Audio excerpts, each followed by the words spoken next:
ഈ കാണുന്നതാണ് നമ്മുടെ ഫ്ലൂയിഡ് മെക്കാനിക്സ് ലബോറട്ടറിയിലെ വെഞ്ചുറി മീറ്റർ ടെസ്റ്റ് സെറ്റപ്പ് അല്ലെ എക്സ്പെരിമെൻറ്റ് സെറ്റപ്പ്. വെഞ്ചുറി മീറ്ററിൻ്റെ എക്സ്പെരിമെൻറ്റിൻ്റെ ഭാഗമായിട്ട് നമ്മൾ കണ്ടുപിടിക്കുന്നത് എന്താണ്? കോഎഫിഷ്യൻറ്റ് ഓഫ് ഡിസ്ചാർജ് ആണ് കണ്ടുപിടിക്കുന്നത്. ഞാൻ ക്ലാസ്സിൽ എപ്പോഴും പറയുന്നതാണ്, ഒരു എക്സ്പെരിമെൻറ്റിൻ്റെ സെറ്റപ്പിന് അടുത്ത് വന്ന് ഐഡൻറ്റിഫൈ ചെയ്ത് കഴിഞ്ഞാൽ അടുത്ത ചെയ്യേണ്ടത് അതിൻ്റെ ഒബ്സർവേഷൻ ചാർട്ട് നോക്കുക. നമുക്ക് ആവശ്യമായ ഡീറ്റെയിൽസ് എല്ലാം ഇവിടെ തന്നെ കൊടുത്തിട്ടുണ്ട്. ഇപ്പോൾ D1 ഉണ്ട്, D2 ഉണ്ട്. ഏരിയ ഓഫ് മെഷറിംഗ് ടാങ്ക് അല്ലെങ്കിൽ കളക്റ്റിംഗ് ടാങ്ക് 2500 cm². ആ 2500 cm² എന്നുള്ളത് തന്നെ ഉള്ളത് അപ്പോൾ തന്നെ എഴുതുമ്പോൾ തന്നെ മീറ്ററിൽ തന്നെ എഴുതുക, മീറ്ററിൽ തന്നെ എഴുതി വെക്കുക. ശേഷം നമ്മുടെ എക്സ്പെരിമെൻറ്റ് സെറ്റപ്പിലേക്ക് വരികയാണെങ്കിൽ ഫസ്റ്റ് നമ്മൾ സേഫ്റ്റി നോക്കണം. അതിന് ഈ വാൽവ് ഫുള്ള് ക്ലോസ് ചെയ്ത് വെക്കുക. അതായത് എക്യുപ്മെൻറ്റ് സ്റ്റാർട്ട് ചെയ്യുന്നതിന് മുമ്പേ ഫുള്ള്, അതായത് ഇപ്പോൾ കണ്ടത് ആൻറ്റി ക്ലോക്ക് വൈസിലാണ് കറങ്ങുന്നത്. Clock vice means close, C clock vice close, full close ചെയ്യുന്നു. രണ്ടാമത് ഈ വാൽവ് എപ്പോഴും ഓപ്പൺ ആയിരിക്കണം. ഈ വാൽവ് എപ്പോഴും ഓപ്പൺ ആയിരിക്കാൻ പറയാൻ കാരണം വെള്ളം പമ്പ് ചെയ്തത് നിറഞ്ഞു കഴിഞ്ഞാൽ കവിഞ്ഞൊഴുകി തുളുമ്പിപ്പോവും. അപ്പോൾ അത് ഒഴിവാക്കാനായിട്ട് ഈ വാൽവ് ഓപ്പൺ ചെയ്ത് വെക്കുക. എന്തോ ഇവിടെ നിറയുന്ന വെള്ളം ഇതുവഴി പൊക്കോളും. നമ്മളിത് ക്ലോസ് ചെയ്യേണ്ട ഒരാവശ്യമേ ഉള്ളൂ, ഏത് ഇവിടുത്തെ റീഡിങ് എടുക്കാൻ വേണ്ടി. അപ്പോൾ ഇതല്ലാത്തപ്പോഴെല്ലാം ഇത് ഓപ്പൺ ആയിരിക്കണം. ശേഷം മൂന്നാമത് മാനോമീറ്റർ ലെവലാണോ നോക്കണം. ഇവിടെ മാനോമീറ്റർ ലെവലല്ല, അപ്പോൾ നമ്മുടെ എക്സ്പെരിമെൻറ്റിനെ അത് കാര്യമായിട്ട് ബാധിക്കും. അപ്പോൾ നമ്മളത് ബാലൻസ് ചെയ്ത് വെക്കണം. ഇപ്പോൾ ഇത് ബാലൻസായി 11-ലെത്തി. ഇതിപ്പോൾ ബാലൻസ്ഡ് ആണ്. ഇത് നിങ്ങളുടെ ജോലിയല്ല. എന്തെങ്കിലും ഇതുപോലൊരു പ്രശ്നം നിങ്ങൾ നേടുകയാണെങ്കിൽ നിങ്ങളുടെ ഇൻസ്ട്രക്ടറിനെ വിളിച്ച് അത് ക്ലിയർ ചെയ്യിക്കുക. ശേഷം നമുക്ക് ഈ ഒരു എക്സ്പെരിമെൻറ്റ് സെറ്റപ്പിൽ 3 എക്യുപ്മെൻ്റ് ഉണ്ട്. അതായത് 3 എക്സ്പെരിമെൻ്റ് ഒരേ സമയം ചെയ്യാൻ ഒക്കുന്ന ഒരു സെറ്റപ്പാണിത്. ഇൻഡിവിജ്വൽ അല്ല, 3 എണ്ണം. 1 വെഞ്ചുറി, 2 ഓറിഫൈസ്, പിന്നെ ഇതിൻ്റെ പേര് വാട്ടർ മീറ്റർ. നമ്മുടെ മുനിസിപ്പാലിറ്റിയുടെ ഒക്കെ വെള്ളം വരുന്നവർക്ക്, വെള്ളം എടുക്കുന്നവർക്ക് അറിയാം, ഇങ്ങനെ ഒരു മീറ്ററുണ്ട്, വാട്ടർ മീറ്റർ എന്ന് പറയും. അതുണ്ട്. നമുക്ക് വേണ്ട എന്താണ്? വെഞ്ചുറി. ഇതാണ് വെഞ്ചുറി. ഇതാണ് എൻ്റെ കറക്റ്റ് ഷേപ്പ്. കണ്ടോ, ഇവിടെ ഡയമീറ്റർ കൂടി കുറഞ്ഞു വന്ന് ഈ ഭാഗമാണ് ത്രോട്ട്. അപ്പോൾ ഇത് 2.5 cm ആയിരുന്നു ഒബ്സർവേഷനിൽ. കുറഞ്ഞു വന്ന് 1.5 cm ആയി. അത് വീണ്ടും കൂടി പോകും. ഇതാണ് വെഞ്ചുറി മീറ്റർ എന്ന് പറയുന്ന സംഭവം, ഡിവൈസ്. വെഞ്ചുറി മീറ്റർ എന്ന് പറയുന്ന മെഷറിംഗ് ഡിവൈസ് ഇതാണ്. അപ്പോൾ നോക്കി, ഈ ഒരു ലൈനിലാണ് ഈ പൈപ്പിൽ കൂടെ കയറിയാണ് വെള്ളം ഈ ടാങ്കിലേക്ക് എത്തുന്നത്. അപ്പോൾ നമുക്ക് ഈ ഒരു വാൽവ് ഓപ്പൺ ആയിരിക്കണം. നമ്മളിപ്പോൾ വെഞ്ചുറി മാത്രമേ ചെയ്യുന്നുള്ളൂ. അതുകൊണ്ട് ഈ ഒരു വാൽവ് എപ്പോഴും ഓപ്പൺ ആയിരിക്കണം. കാരണം നിങ്ങൾക്ക് ഡിസ്ചാർജ് വേണമല്ലോ, അതുകൊണ്ട് ഇത് ഓപ്പൺ ആക്കി വെക്കുക. ബാക്കി ഈ വാൽവ്, ഇത് ഓറിഫൈസിൻ്റെ ലൈനിൽ നിന്നുള്ള വാൽവ്, ഇത് ക്ലോസ് ചെയ്യുക.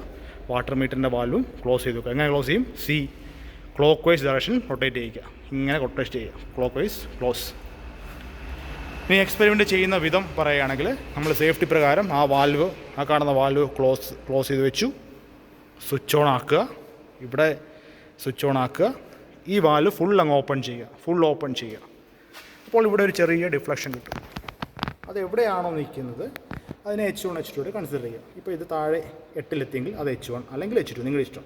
നിങ്ങളാണ് എക്സ്പെരിമെൻറ്റ്, നിങ്ങളുടെ ഇഷ്ടമാണ്. പിന്നെ ഈ സൈഡ് മേലോട്ട് കയറിപ്പോവും. അത് 15 നിൽക്കും. അതും H1 H2, അത് എന്ത് ചെയ്യണം നിങ്ങളുടെ ഇഷ്ടം. പിന്നെ നമ്മുടെ ഇത് പ്രകാരം നമ്മൾ ചെയ്യുന്നത് വെച്ചിട്ട് ഇതിന് H1 ആയിട്ടും ഇതിന് H2 ആയിട്ടും എടുത്തുകൊണ്ടിരുന്നത് അല്ലേ. അപ്പം 8 H1 15, ഒരു ഉദാഹരണം പറയുകയാണ്, 15 H2.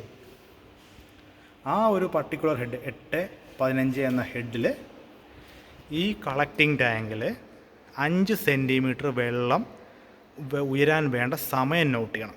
അതിനെന്തോ ചെയ്യേണ്ടത്? ഈ വാൽവ് അങ്ങോട്ട് ക്ലോസ് ചെയ്ത് വെക്കുക. അപ്പോൾ പതുക്കെ ഈ ടാങ്കിൽ വെള്ളം നിറഞ്ഞ് പതുക്കെ വെള്ളം ഇവിടെ ഉയരാൻ തുടങ്ങും. അപ്പോൾ ഒരു സ്കെയിലോ വല്ലതും വെച്ച്, ഇവിടെ ഓൾറെഡി സ്കെയിലുണ്ട്, പക്ഷേ നമ്മുടെ സ്കെയിലായാലും നമുക്ക് കംഫർട്ടബിൾ അല്ലേ. അപ്പോൾ നമ്മുടെ സ്കെയിൽ വെച്ചിട്ട് 5 cm ഉയരാൻ വേണ്ട സമയം നോട്ട് ചെയ്യണം. എക്സാമിന് സ്റ്റോപ്പ് വാച്ച് കാണും, ആ സ്റ്റോപ്പ് വാച്ച് ഉപയോഗിച്ച് ചെയ്യുക. ക്ലാസ്സിൽ നമ്മുടെ നോർമൽ വാച്ചോ അല്ല മൊബൈൽ ഫോണൊക്കെ ഉപയോഗിക്കുമെങ്കിലും നമ്മൾ എക്സാമിന് സ്റ്റോപ്പ് വാച്ച് വെച്ച് തന്നെ എടുക്കുക. ശേഷം ഇനി രണ്ടാമത്തെ ട്രയൽ എങ്ങനെ എടുക്കും? ഇത് ഫുൾ ഓപ്പണിലാണ് നമ്മൾ എടുത്തത്, കുറച്ചൊന്ന് ക്ലോസ് ചെയ്ത് കൊടുക്കുക. ഫുൾ ഓപ്പൺ ആക്കിയാണ് ആദ്യത്തെ റീഡിങ് എടുത്തതെങ്കിൽ കുറച്ചൊന്ന് ക്ലോസ് ചെയ്ത് കൊടുക്കുക. ഇവിടെ കൺട്രോൾ ചെയ്യുന്നതനുസരിച്ച് ഇവിടുത്തെ മാനോമീറ്റർ റീഡിങ് മാറും. മനസ്സിലായോ? അപ്പോൾ ഇവിടെ കുറച്ചൊന്ന് ക്ലോസ് ചെയ്ത് കൊടുക്കുന്നു. അടുത്ത സെക്കൻഡ് ട്രയലുള്ള H1 H2 എടുക്കുന്നു. അത് ആ H1 H2 കിട്ടിക്കഴിഞ്ഞാൽ ഈ വാൽവ് ക്ലോസ് ചെയ്ത് രണ്ടാമത്തെ ഹൈറ്റ് 5 സെൻറ്റിമീറ്റർ വെള്ളം ഉയരാൻ വേണ്ട ടൈം നമ്മളിവിടെ നോട്ട് ചെയ്യും.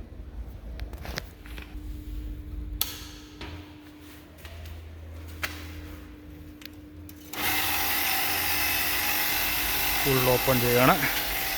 ആൻറ്റി ക്ലോക്ക് വൈസ് വരയ്ക്കുന്നു. ഫുൾ ഓപ്പൺ ആകുന്നു.